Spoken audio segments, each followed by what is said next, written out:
అందరికీ నమస్కారం.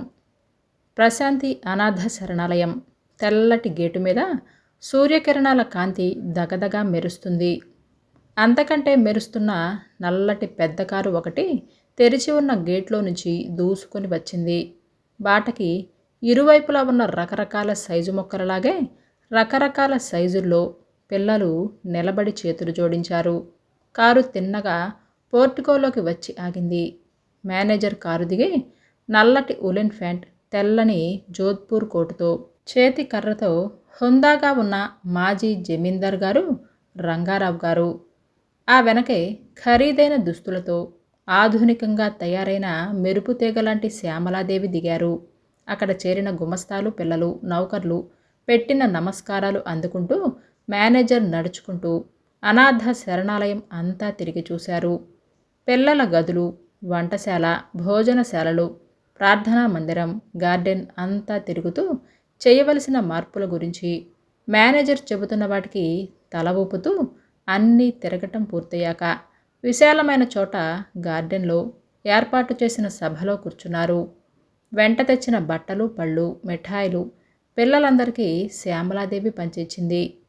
రంగారావు గారు పిల్లలు అందరినీ బుద్ధిగా చదువుకోమని, మంచి పౌరులు కావాలి అని చెప్పారు.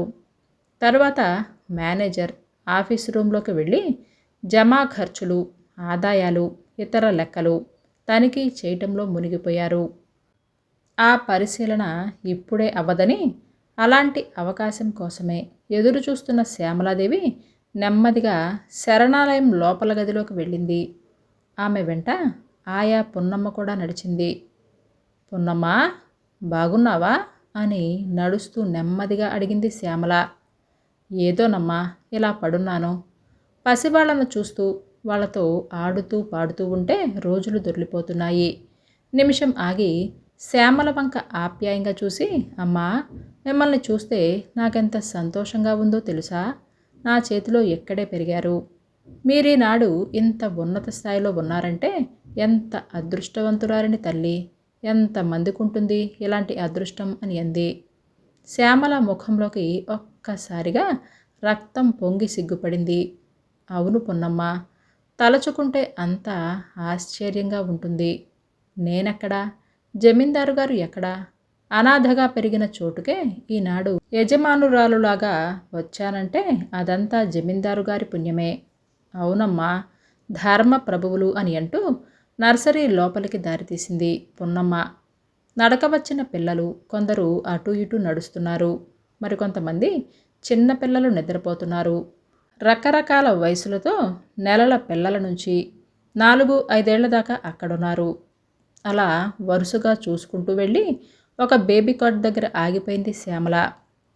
ముద్దులొలుకుతూ బొద్దుగా తెల్లగా ఉన్న 2 ఏళ్ల పాపను చూడగానే శ్యామల ముఖంలోకి ఒక్కసారిగా కాంతి వచ్చినట్లయింది. ఆ పాపను ఎత్తుకుని ముద్దు పెట్టుకుంటూ, పున్నమ్మా, ఈ పాప చాలా ముద్దుగా ఉంది కదూ అని అంది. అవునమ్మా, ఎవరి పిల్లో? ఆ తల్లికి చేతులు ఎలా వచ్చాయో ఇలాంటి బంగారు బొమ్మని ఇలా దిక్కులేని దానిలా పారేయటానికి. శ్యామల ముఖం వివర్ణమైంది. ఇలాంటి పిల్లని ఇలా అనాథగా వదిలివేయవలసి వచ్చిన ఆ తల్లి ఎంత దురదృష్టవంతురాలో. ఆమె కళ్ళల్లో నీరు చిమ్మింది. నీ మనస్సు మెత్తనమ్మా. ఒళ్ళు తెలియకుండా ప్రవర్తించి వాళ్ళ పాప ఫలాన్ని ఇలా వీధి పాలు చేసిన వాళ్ళకి బాధ ఉంటుందా? అమ్మా పాపం. తెల్లవారుజామున వీధి వరండాలో ఏడుస్తూ కనపడింది. అందుకే మేనేజర్ గారు ఉషా అని పేరు పెట్టారు. ఎంత ముద్దుగా మాట్లాడుతుందో చూడండి. ఎవరో పెద్దింటి పిల్లలాగే ఉంది.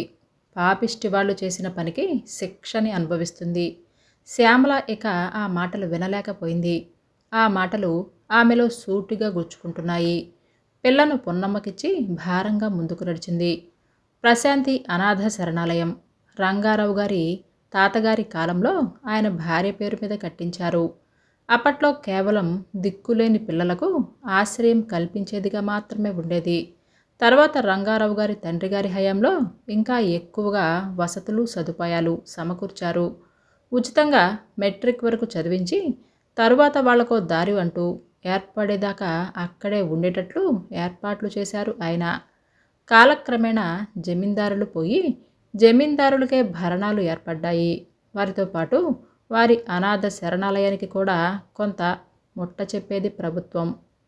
తాహతకు మించినదే అయినా రంగారావు గారు ఆచారం ప్రకారం శరణాలయాలు అన్నీ సాధ్యమైనంత చక్కగా తీర్చిదిద్ది అభివృద్ధిలోకి తేవాలి అని కృషి చేస్తున్నారు ఆయనే స్వయంగా. రంగారావు 40 ఏళ్ల మనిషి, ఆజానుబాహుడు, దృఢమైన శరీరం. చూసేవాళ్లకు గౌరవం, మర్యాదతో పాటు హడలు పుట్టించేలాగా ఉంటారు. అంతకంటే ముఖ్యం, ఆయన మనసు ఒక్కోసారి వెన్న కన్నా మెత్తబడితే అవసరం వచ్చినప్పుడు వజ్రం కంటే గట్టిపడుతుంది. పరువు ప్రతిష్టల కోసం ప్రాణం పెడతారు.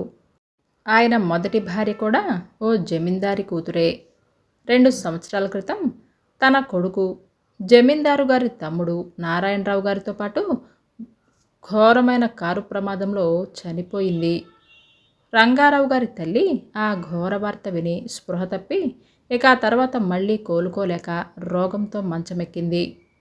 భార్య కొడుకు పోయిన తర్వాత చాలా కాలం మతి చెడిపోయినట్లుగా ఉండేవారు రంగారావు గారు. ఒకసారి అంతటి దుఃఖాన్ని తట్టుకునే శక్తి ఆయనకు లేకపోయింది. తరువాత తల్లి, బంధువులు మళ్ళీ పెళ్లి చేసుకోమని ఎన్ని విధాలుగా చెప్పినా ఆయన వినిపించుకోలేదు. తమ వంశం ఈ విధంగా నిర్వంశం అయిపోతుంది అన్నందుకు ముసలి తల్లి ఎంతగానో బాధపడి ఎన్ని విధాలుగా కొడుకుకు చెప్పినా ఆయన తల్లి మాట వినలేదు. తన జీవితంలో ఏర్పడిన శూన్యాన్ని ఎలాగైనా మర్చిపోవాలని ఊరు వదిలిపెట్టి మద్రాసులో తిరుగుతూ ఉండేవాడు. ఓ సాయంకాలం వేగంగా కారు నడుపుతున్న రంగారావుకి శ్యామల కారు కింద పడబోవటంతో స్పృహ వచ్చింది. పక్కకు తిప్పి బ్రేక్ వేసినా అప్పటికే శ్యామల కారు కింద పడటం, గాయపడటం జరిగిపోయాయి. ఆమెను వెంటనే తీసుకుని వెళ్ళి ఒక ప్రైవేట్ నర్సింగ్ హోంలో చేర్పించారు. ఆమెను చూడగానే ఏదో తెలియని ఆకర్షణ కలిగింది. ఆమె రూపు ఆయనను ఆకట్టుకుంది. ఆ తర్వాత ఆమె ఆసుపత్రిలో ఉన్న 20 రోజులు స్వయంగా వెళ్ళి యోగక్షేమాలు విచారించేవారు. ఆ 20 రోజులలో ఆయనకు శ్యామలతో ఎంతో సాన్నిహిత్యం ఏర్పడింది. శ్యామల తను ప్రశాంతి అనాథ శరణాలయంలోనే పెరిగి పెద్దదైందని, మెట్రిక్ పాస్ అయి ఉద్యోగం కోసం మద్రాసు వచ్చాను అని చెప్పింది. ఆ మాటలు వినగానే రంగారావు గారికి ఎంతో ఆనందం కలిగింది. తన మనసులోని ఆలోచనలకు రూపు నిర్ణయించుకునేలోగానే ముందు ఆమెను తనతో పాటు తన ఇంటికి తీసుకుని వెళ్ళటానికి నిశ్చయించుకున్నాడు. ఇంటికి తీసుకుని వెళ్ళి తల్లికి అప్పగించాడు. ఇంటికి వెళ్ళిన కొన్ని నెలలకే జమీందారు గారు తన మనసులో మాట చెప్పినప్పుడు శ్యామల ఆశ్చర్యపోయి సందేహపడింది. కొద్దిసేపు భయపడింది కూడా. జమీందారు గారి అభిష్టానికి ఎదురు చెప్పలేక తన అదృష్టానికి ఆశ్చర్యపడుతూ ఆనందంతో మనస్ఫూర్తిగా అంగీకరించింది. కానీ తల్లి మొదట్లో ఒక అనాథ జమీందారిని కావటానికి అడ్డు చెప్పినా కొడుకు మనస్తత్వం తెలుసుకొని భార్య పోయిన తర్వాత చాలా బాధపడ్డాడు. ఇన్ని రోజుల తర్వాత శ్యామల వచ్చిన తర్వాత తన కొడుకులో మార్పును గమనించింది. కళ్ళ ఎదుట శ్యామలను చూడటం, తన కొడుకు సంతోషంగా ఉండటం, వంశం నిలబడటం కావాలని చివరికి ఒప్పుకుంది. ఇక వాళ్ళ ఆనవాయితీ ప్రకారం సంవత్సరానికి ఒకసారి శరణాలయం వ్యవహారాలు చూడటానికి వెళుతున్న రంగారావుతో పాటు శ్యామల కూడా వెళ్ళింది. అక్కడే ఓ అనాథగా పెరిగిన తనిప్పుడు అధికార హోదాలో వెళ్ళటం సిగ్గు సంకోచాలతో పాటు ఏదో గర్వాన్ని కూడా కలిగిస్తుంది. అప్పుడే నర్సరీలో ఉన్న ఉషని చూసి ఏదో ఆలోచన రాగా ఆమె విషయాలు గుచ్చి గుచ్చి అడగటం జరిగింది. ఏమైనా చెయ్యాలి అని అనుకుంది. కానీ ఆ సంగతి ఆయనతో పెళ్ళైన కొద్ది కాలానికి చెబితే ఏమనుకుంటారో అన్న సంకోచం రాగానే అడిగే ధైర్యం చాలక ఊరుకుంది. రాత్రి గదిలోకి వచ్చిన రంగారావు తన రాకనే గుర్తించనంత పరధ్యానంలో ఉన్న శ్యామలని చూసి ఎంతగానో ఆశ్చర్యపోయాడు. ఎప్పుడూ సంతోషంగా కళకళలాడే శ్యామల ఈరోజు ఆలోచనలతో సతమతమవుతూ ఉంది. ఏదో చెప్పాలి అని అనుకుంటుంది. ఆయన అనేక విధాలుగా అడిగి కాసేపటికి అసలు సంగతిని రాబట్టగలిగారు. ఆ సంగతి విన్నాక తేలికగా నవ్వేశారు. ఏం, అప్పుడే పిల్లల మీదకి పోతుందా మనస్సు? పెంచుకోవటం ఎందుకు, నీకు పుట్టరా అని అనగానే అదేమీ కాదు. ఎందుకో ఆ పాప నాకు నచ్చింది. చాలా ముద్దుగా ఉంది. మనకి కాస్త కాలక్షేపం అవుతుంది. శ్యామల బాగానే ఉందనుకో. పెంచుకోవటం అంటే మాటలా? ఎందుకొచ్చిన గొడవ చెప్పు. రేపు మనకి పిల్లలు పుడితే ఆ పిల్లని ఏం చేస్తావు? బాగా ఆలోచించు.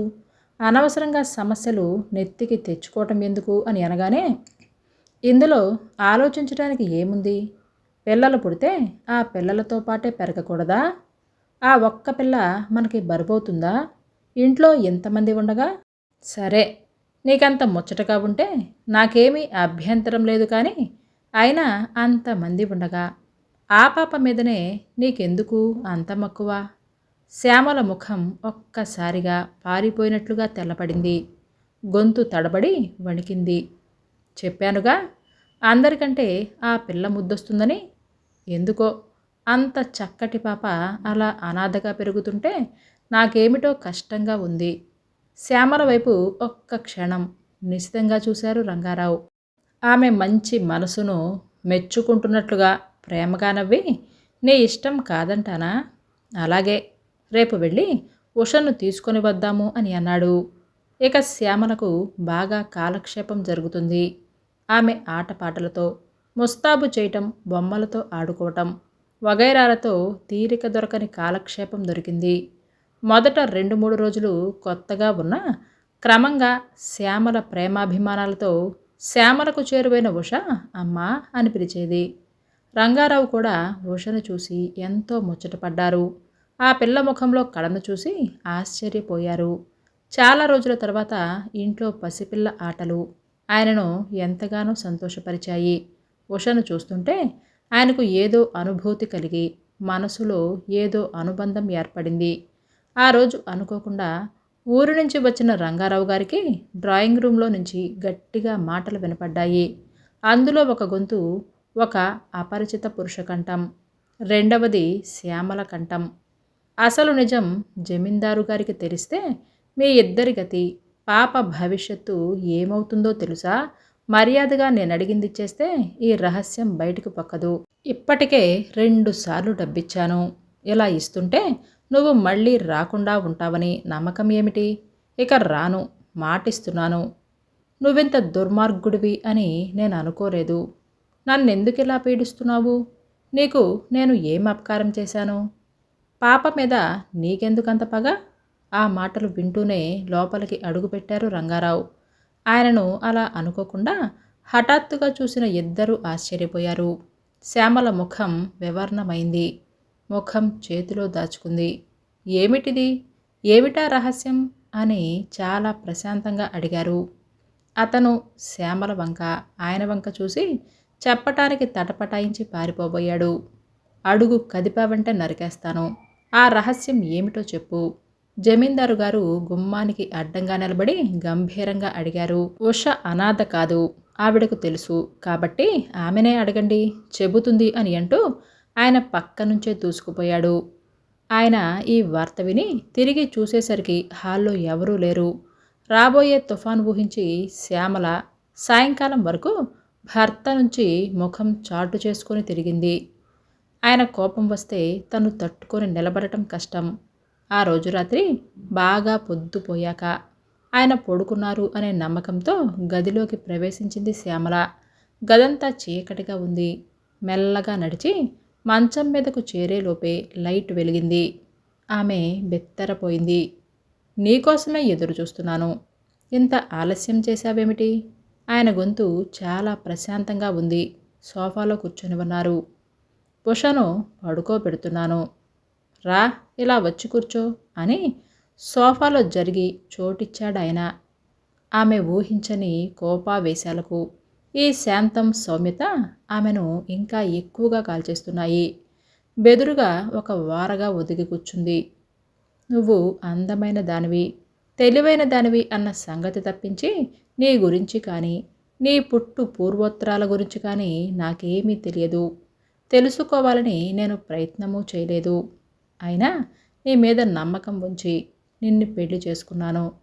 నా మీద నీకు ఎలాంటి గౌరవభావం ఉన్నా నాకు అసలు నిజం చెప్పు అని అన్నాడు. అందుకనే ఈ సంభాషణ ఎక్కడికి దారితీస్తుందో అని భయంతో వణికిపోతుంది శ్యామల. అసలు ఉష ఎవరు? ఆ ప్రశ్నకు శ్యామల సమాధానం చెప్పలేదు. ఇప్పటికైనా నిజం చెప్పు. నేను ఏదో ఒక నిర్ణయానికి వచ్చే లోపల నువ్వు చెప్పదలుచుకున్నది ఏదో చెప్పు.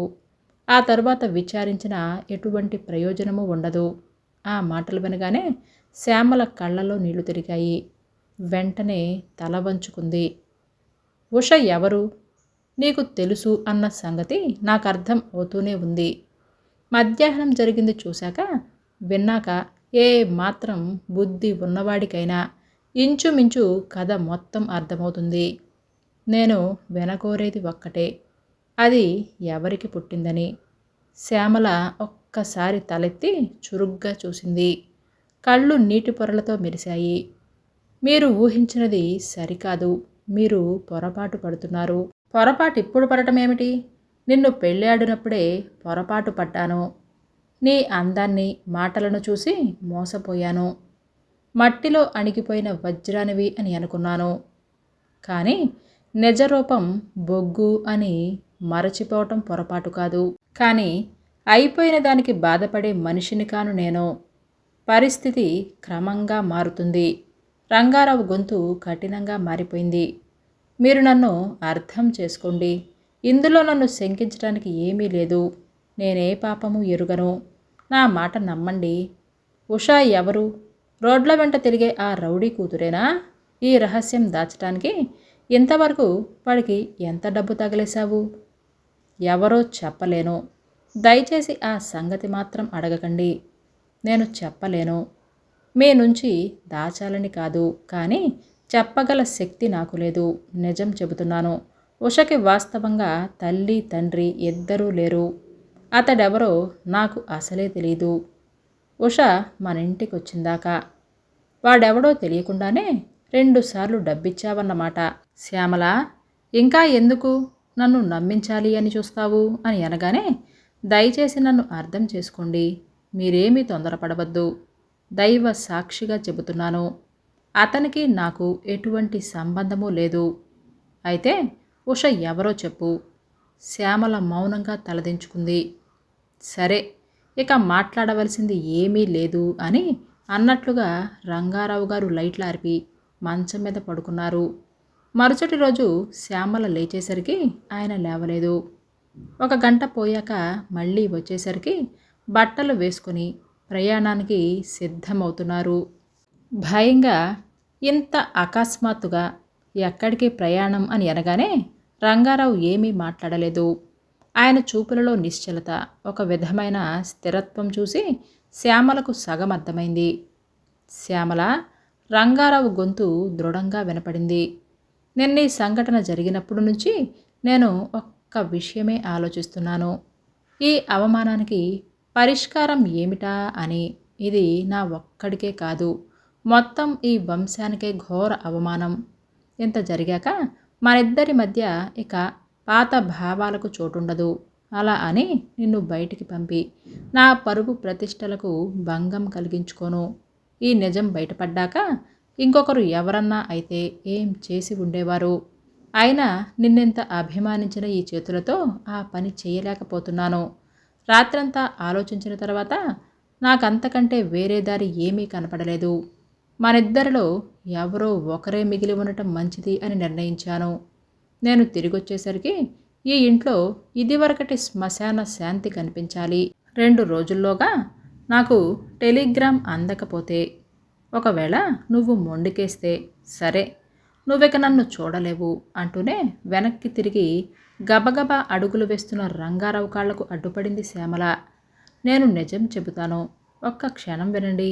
ఇంత కఠిన శిక్ష విధించవలసిన ఘోరమైన పాపం నేనేమీ చేయలేదు. నన్ను చెప్పనివ్వండి. మీరు తొందరపడకండి అని పరిపరి విధాలుగా ప్రాధేయపడింది.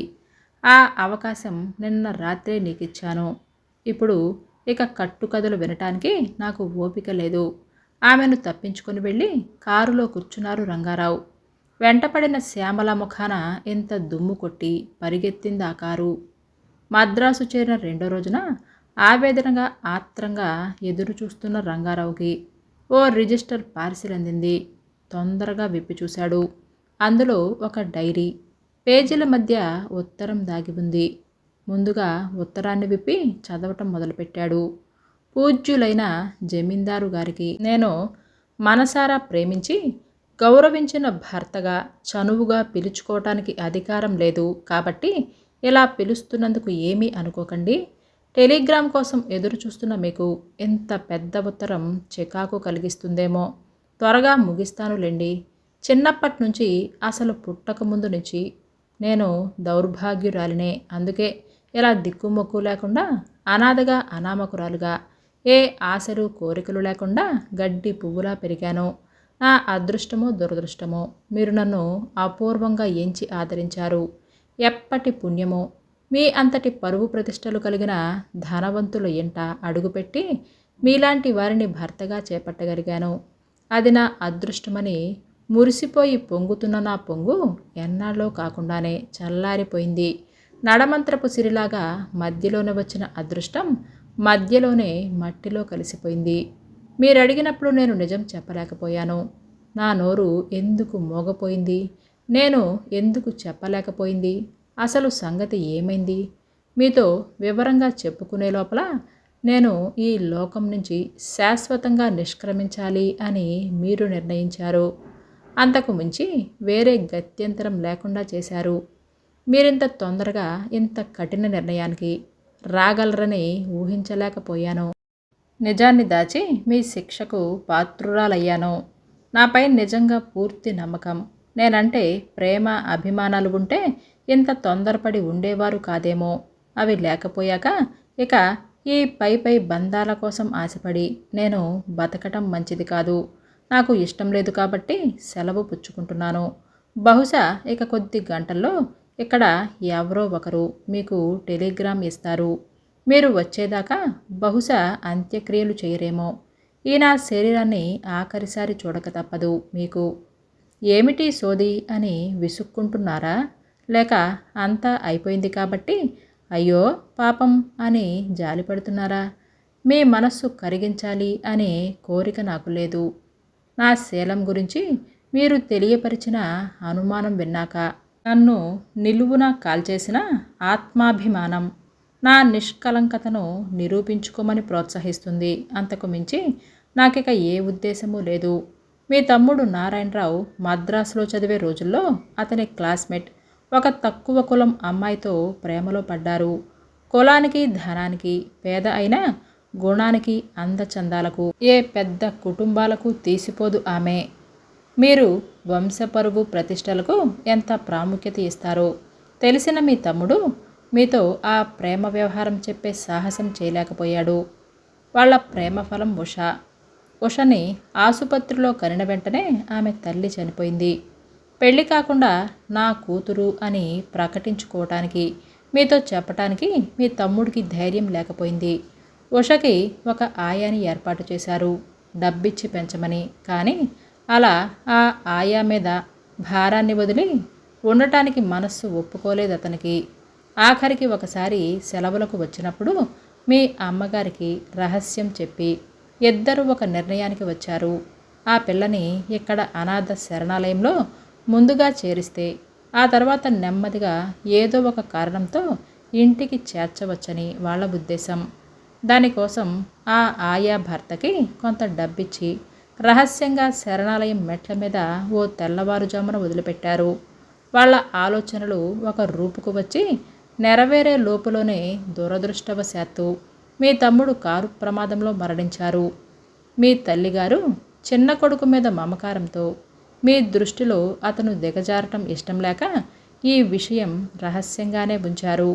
ఈ లోపల నేను మీ ఇంట్లోకి చేరటం, ఆమె చనిపోయే ముందు ఈ రహస్యాన్ని చెప్పి ఈ విషయం నాలోనే ఉంచమని, ఎలాగైనా ఉషని ఇంటికి చేర్చి ఆదరించమని, తమ రక్తం పంచుకొని పుట్టిన బిడ్డ అనాథగా పెరగటం తను చూడలేనని, ఉష అలా దిక్కు లేకుండా పెరగటం తన చిన్న కొడుకు ఆత్మకు శాంతి కలగదని, ఎలాగైనా సరే ఉషని కనిపెట్టమని, ఈ రహస్యం మీతో చెప్పొద్దని నాతో చెప్పి నా దగ్గర మాట తీసుకొని కన్నుమూశారు. నేను అవకాశం చూసి మిమ్మల్ని ఒప్పించి ఉషని ఇంటికి తీసుకొని వచ్చాక ఆ దరిద్రుడు ఈ సంగతి మీకు తెలియదు అని కనిపెట్టి డబ్బాసతో నన్ను పీడించటం మొదలుపెట్టాడు. ఏం చెయ్యాలో తోచని నేను ఎలాగో అలా డబ్బు సర్దొచ్చు అని వాడడిగినప్పుడు 1, 2 సార్లు ఇచ్చాను. వాడికి అది అలవాటైపోయింది. మీరు చూసినప్పుడు అది 3వ సారి. నా అదృష్టం కొద్దీ మీ తమ్ముడు రాసుకున్న డైరీ నాకిచ్చారు మీ అమ్మగారు. అందులో ఈ వివరాలన్నీ ఏ రోజుకు ఆ రోజు వివరంగా రాయబడి ఉన్నాయి. ఉషా తల్లి ఫోటో కూడా ఉంది అందులో. ఇవేమీ లేకపోతే ఏ దిక్కు మొక్కు లేక మీ పంచన చేరిన ఆడదానిగా నేనేం చెప్పినా కట్టుకదే అయ్యేదేమో. ఈ మాటలు మీకు కష్టం కలిగిస్తే క్షమించండి. కానీ నేను ఎంతగా కుమిలిపోతున్నానో. మీరడిగినప్పుడు నిజం చెప్పలేకపోయినా నా అశక్తత, తిరిగి నాకు అవకాశం ఇవ్వకుండా నోరు మూసేసిన మీ మాటలు, ఇవన్నీ నా గుండెను తొలిచివేస్తున్నాయేమో. మీరు ఊహించగలిగితే నా ప్రయత్నం ఫలించినట్లే. మీరేమీ అనుకోనంటే ఒక మాట చెబుతాను. మీకు నీతులు చెప్పాలని నా ఉద్దేశం కాదు. కానీ మీ ఆగ్రహ ఆవేశాలకు బలైన ఓ పేదరాలి చివరి మాటిగా, సానుభూతిగా దీనిని అర్థం చేసుకోండి. మీరు ధనవంతులు, ఉన్నత కుటుంబంలో పుట్టినవారు, ఆత్మవిశ్వాసం పట్టుదల ఉన్నవారు, తలుచుకున్నది ఏమైనా చేయగలిగిన సమర్థులు. ఇన్ని ఉన్నవారు కాబట్టి ఒక నిర్ణయానికి వచ్చే ముందు మీరు కొంత సమయం వెచ్చించటం అవసరం. ఎంతైనా ఈ అవసరాన్ని గుర్తిస్తారు అని ఆశిస్తున్నాను. మీ అని చెప్పుకోవటానికి మీరు అంగీకరించకపోయినా గర్వంగా ఊహించుకునే మీ శ్యామల. ఆ తర్వాత ఆ ఉత్తరాన్ని చాలాసార్లు చదివారు రంగారావు. చదివినప్పుడల్లా ఆయన కళ్ళ వెంట నీరు కారుతూనే ఉన్నాయి. నేను ఎంత పెద్ద తప్పు చేశానో నన్ను క్షమించు శ్యామల. నాకు ఎంత పెద్ద శిక్ష వేశావు. ఆయనలో ఆయన గొణుక్కుంటూ ఉన్నారు. కథను రచించిన వారు డి. కామేశ్వరి గారు. మన ఛానల్ని మొదటిసారిగా ఎవరైనా చూస్తున్నట్లయితే లైక్ చేయటం, షేర్ చేయటం మర్చిపోవద్దు. అలాగే మీ అమూల్యమైన అభిప్రాయాలను నాకు కామెంట్స్ రూపంలో తెలియజేయండి.